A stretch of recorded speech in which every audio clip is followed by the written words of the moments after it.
Now in this section I want to talk about the router ID and how we can change it on router Ospf. You know that the highest IP address of a loopback interface is going to be selected as the router ID for Ospf process. And if there is no loopback interface, the highest IP address of a working interface is going to be selected as router ID. And of course these are in the case that you have not statically configured the router ID, because the statically configured router ID is preferred over all of them.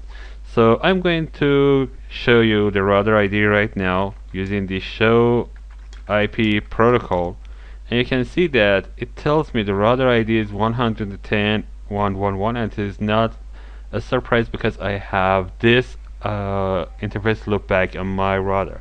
So I'm going to add another loopback interface with a higher IP address and see if it is going to change.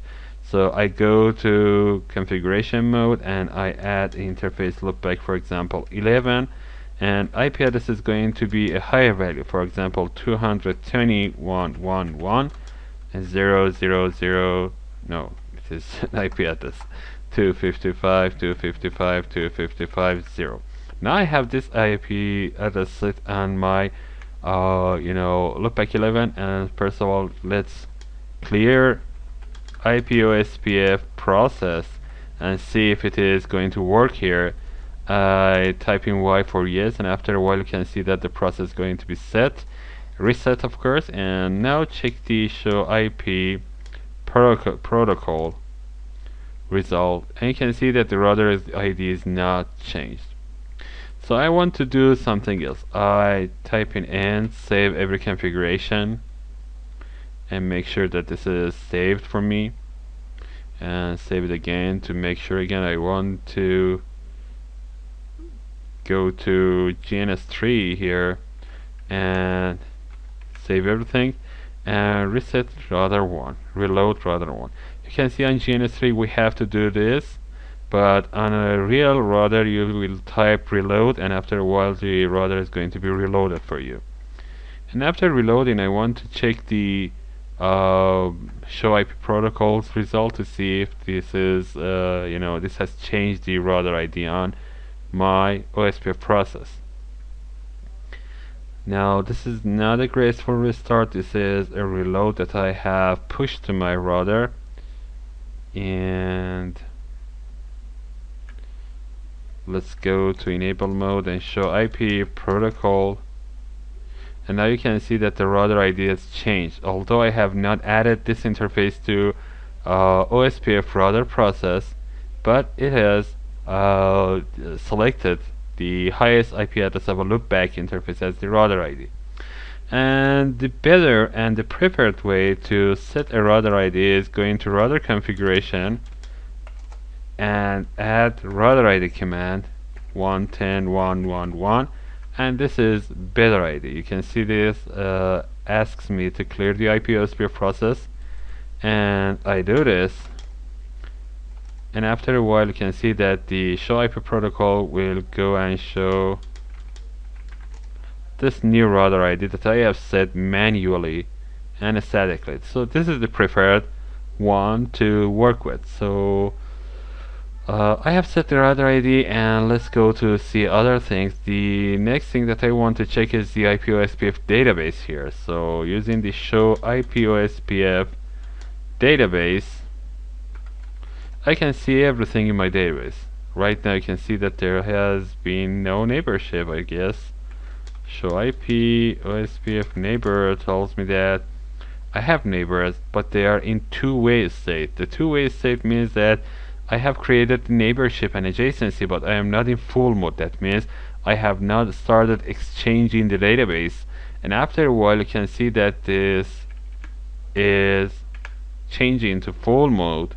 And if I change the show IP OSPF database, now the database has been exchanged, and I know about every network in my topology.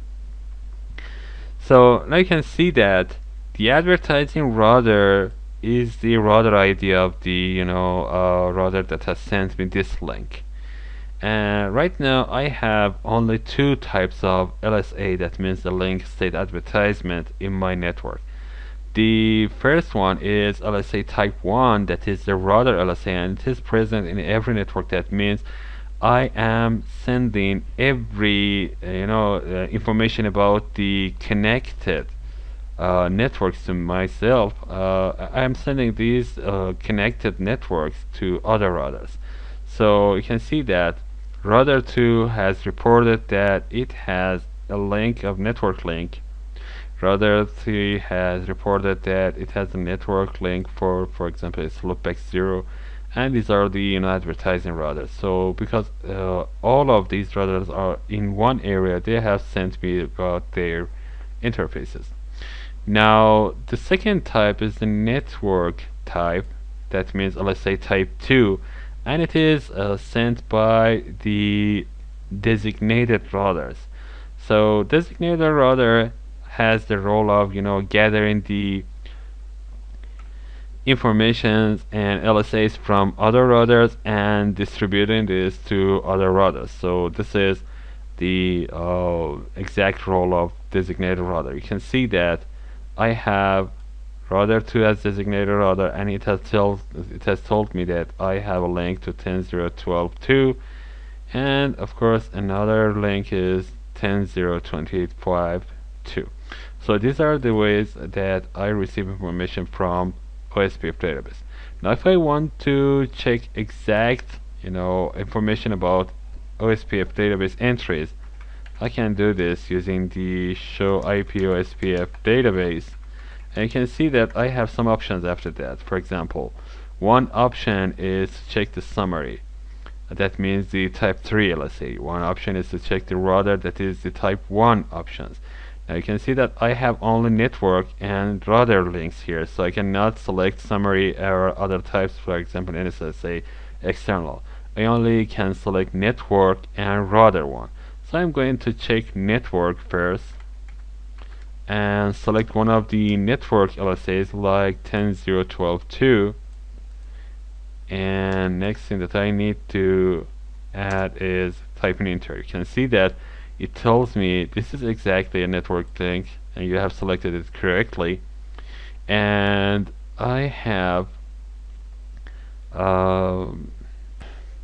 received this from 110.122, and I know that it is connected to router 1 and router 2. This is the link between router 1 and router 2, and these are the information that you have received from this network. Let's check another one, for example 10.0.36.3. so 10.0.36.3 is advertised by router 3, that is 110.133, and it is the link between 110.133 and 110.166, that is the router 3 and router 6 links. So these are the information that are in detail, and I have received them from Ospf database. And in the next section I want to show you the factors that affect the creation of adjacency, and if I change them, what will happen if I change them.